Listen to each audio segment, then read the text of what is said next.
Assalamualaikum warahmatullahi wabarakatuh. Nama saya Nurul Hikmah, kelas B9 dengan nomor induk mahasiswa 23811300322. Di sini saya akan membahas tema peran masjid dan lembaga sosial dalam pendidikan keagamaan. Peran masjid dan lembaga sosial dalam pendidikan keagamaan sangat vital dalam membentuk karakter dan moral masyarakat. Masjid tidak hanya berfungsi sebagai tempat ibadah, tetapi juga sebagai pusat pendidikan keagamaan dan sosial yang mendukung pembentukan masyarakat yang berakhlak mulia. Lembaga sosial juga memainkan peran kunci dalam mendukung pendidikan agama, terutama dalam mengembangkan pemahaman keislaman dan nilai-nilai kebersamaan.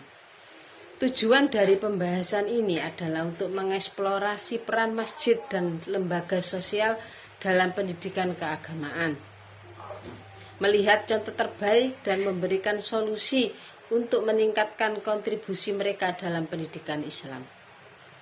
Dalam pendidikan Islam, masyarakat dianggap sebagai lingkungan sosial yang memiliki pengaruh kuat terhadap pembentukan individu. Pendidikan Islam tidak hanya bertujuan untuk mentransfer pengetahuan agama, tetapi juga untuk membentuk kepribadian yang utuh melalui interaksi dengan keluarga, masyarakat, dan lembaga keagamaan. Masjid dalam konteks ini berperan sebagai lembaga pendidikan informal yang menawarkan pendidikan moral, spiritual, dan sosial. Selain itu, masyarakat Islam diajarkan untuk saling tolong-menolong dalam kebaikan yang tercermin melalui berbagai lembaga sosial yang aktif dalam pendidikan dan pengembangan keagamaan. Salah satu contoh best practice yang ada di masjid kami yaitu membudayakan anak-anak kecil untuk ikut berjamaah ke masjid, di mana mereka ini digadang-gadang dapat meneruskan dan menjadi generasi selanjutnya dalam memakmurkan masjid. Mungkin kita temui di banyak masjid melarang anak kecil ke masjid.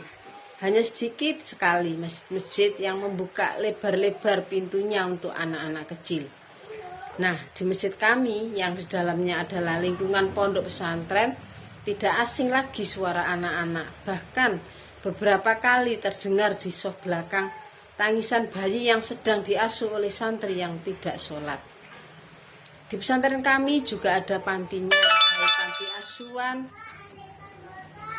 panti jompo. Jadi pesantren kami tidak hanya dihuni oleh anak-anak usia sekolah dan remaja, tapi juga dihuni mulai bayi sampai lansia. Lembaga sosial seperti LKSA dalam naungan yayasan dan berbaur dengan pondok pesantren ini kemudian menjadi melekat dalam pembelajaran keagamaannya. Di situ tercipta sistem pembelajaran yang terintegrasi antara panti asuhan, santri, dan lansia. Mereka berinteraksi dan belajar bersama saling mengasihi satu sama lain. Begitulah keharmonisan dan best practice yang ada di lingkungan masjid dan lembaga sosial kami. Sebagai refleksi dan solusi tantangan yang dihadapi dalam pendidikan keagamaan di masjid dan lembaga sosial, antara lain keterbatasan fasilitas, kurangnya tenaga pendidik yang kompeten, serta minimnya perhatian masyarakat terhadap pendidikan agama secara komprehensif. Seringkali pendidikan agama dianggap sebatas pendidikan ritual, sehingga nilai-nilai sosial dan moral yang lebih luas tidak terintegrasi dengan baik dalam kehidupan sehari-hari. Solusi yang dapat diterapkan untuk meningkatkan peran masyarakat dalam pendidikan Islam adalah dengan memperkuat sinergi antara masjid, lembaga sosial, dan keluarga. Masjid harus terus memperbaiki manajemen pendidikan dengan melibatkan ahli pendidikan Islam, menyediakan program pelatihan untuk guru-guru agama, serta mengoptimalkan penggunaan teknologi untuk penyebaran materi pendidikan. Lembaga sosial juga harus lebih aktif dalam menginisiasi program-program pendidikan agama yang berbasis pada pemberdayaan masyarakat, sehingga pendidikan agama menjadi lebih inklusif dan relevan dengan tantangan zaman.